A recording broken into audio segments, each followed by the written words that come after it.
It is I. It is Jasmine here, y'all. I know, excuse my voice. I'm losing my voice because I haven't recorded this video so many times. Okay.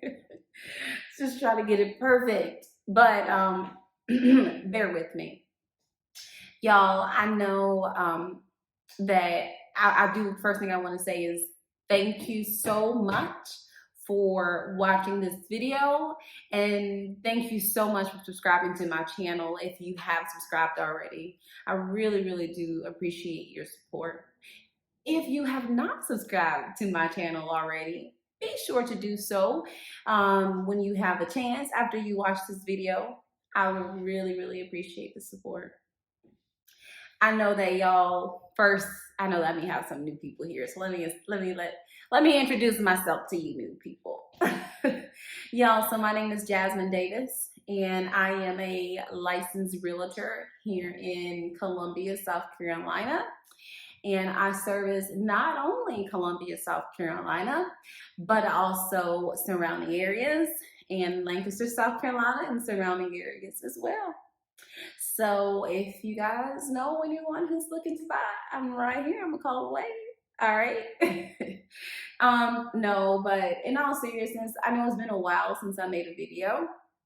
And if I can be honest, y'all, I have been so busy. I've been so busy.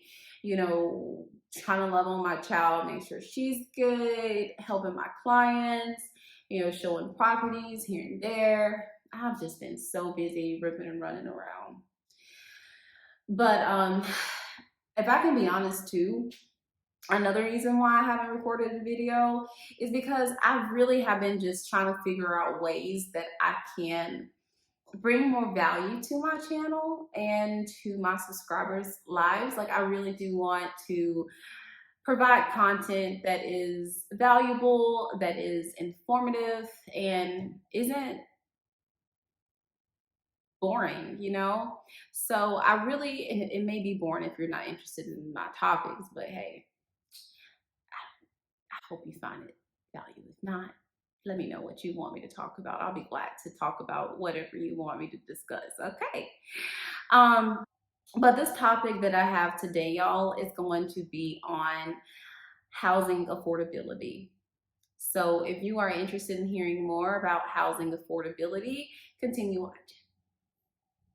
All right, so let's dive in. Let's talk about housing affordability. So the first thing that I want to say on this is that there are so many non-financial benefits to owning a home, okay? We have to acknowledge that. And one of the things that I want to say is, on our team, our motto is helping you build wealth through real estate. That encompasses a lot. Okay, it's not just about finances. When you own your own home, you're not just helping yourself. Okay, I'll explain. I have a daughter. Okay, I have a child, and so this house that we can pass this down to her and to her children's children and to her children's children. This is ours. You know what I'm saying? So with home ownership, you are not just impacting yourself and your generation, but you are impacting generations and generations after you. And I'll be more than happy to go into detail about why that is a big deal over a cup of coffee. Let's grab some coffee and we can talk about that. So let me just say, first things first, you guys are going to see me looking back and forth like over here because this is where my computer is.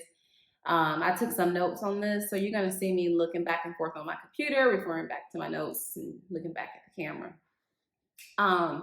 But so in my research, what I have here is that today's buyers are spending approximately 20% of their household income on their mortgage. Okay, 20%, guys. And keep in mind that Freddie Mac actually suggests 28%. of your monthly household income be spent on your mortgage. Y'all, our home buyers today, they are well below what Freddie Mac is suggesting. Not only Freddie Mac, but also most lenders also suggest the same. They suggest that you spend no more than 28% on your gross monthly income on a mortgage. We're well, now keep in mind, this is including interest, principal, and taxes. And let's talk a little bit more into more detail. You may say that it's not necessarily that homes are unaffordable. They are less affordable. Okay, I get that, because in a way they are. The prices of homes, they have been rising for the past 15 years. They probably will continue to rise. And just keep into account that when you're looking at these prices of the homes, let's go back as far as 1975. Okay, let's go way back. And you'll see that if we go back in time, you'll see that they are more affordable than what they were between 1975 and 2005. Okay, that's just something that you guys may want to look into. You can look into that yourself. Okay, but I'm with you on that. I'm with you on that. If you were saying that houses, they're high, they're priced high. I'm with you on that. I get that. But one of the things that I want to say is that when you are looking at the cost of the homes, you should definitely consider equity as well. Consider the equity in that home as well. All right. So Odita Kushi, she actually did some research on this. She is a economist at First American, and she offers a different take on the financial components of housing affordability. The price of this home is $243,000. We're going to look at the cost of a mortgage if you guys were to put down, if this person were to put down 5% and a down payment on this house, that actual mortgage would be $230,850. If you take into account principal and insurance and other expenses, the total monthly cost on that property will actually be about $1,720. Okay, so you're paying $1,720 a month.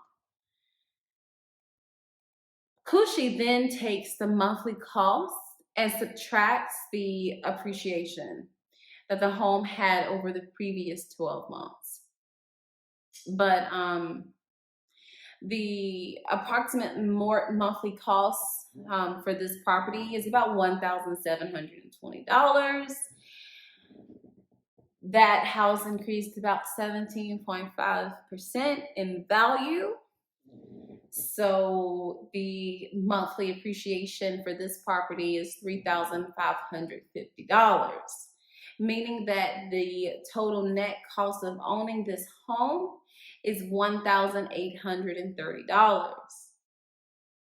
Okay, so that's a huge increase. So that buyer could build their net worth by $1,830 each month. Kushi then compares this to renting.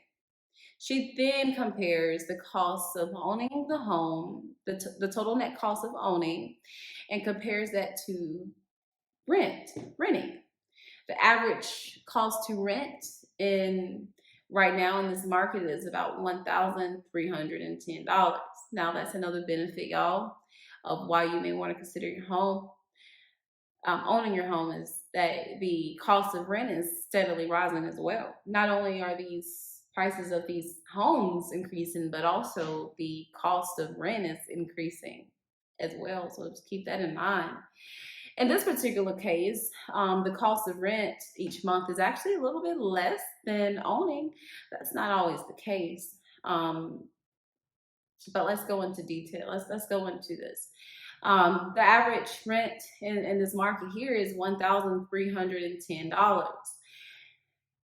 So when adding the build up into the equation, the cost of renting is $3,140 more expensive than owning. This is not just in this market that Kushi had used here in her example, but this is the same. This is the case across the nation. Okay, and keep in mind that in South Carolina, the cost of rent here is actually a little bit higher than it is to own. These rent prices are steadily increasing, so just keep that in mind. That these prices are rising across the board, not just for home ownership, but also for renting. So bottom line, if you are on the fence about whether you want to rent or own your own home, we can chat. Let's connect, and I can analyze your situation, and I can explain and go into more detail, and personalize it based off of your situation, and we can compare the numbers, and we can see what's actually best for you. Let's chat. Thank you so much for tuning in to this video. Again, I really do appreciate your support. And if you have not already subscribed to my channel, please do so.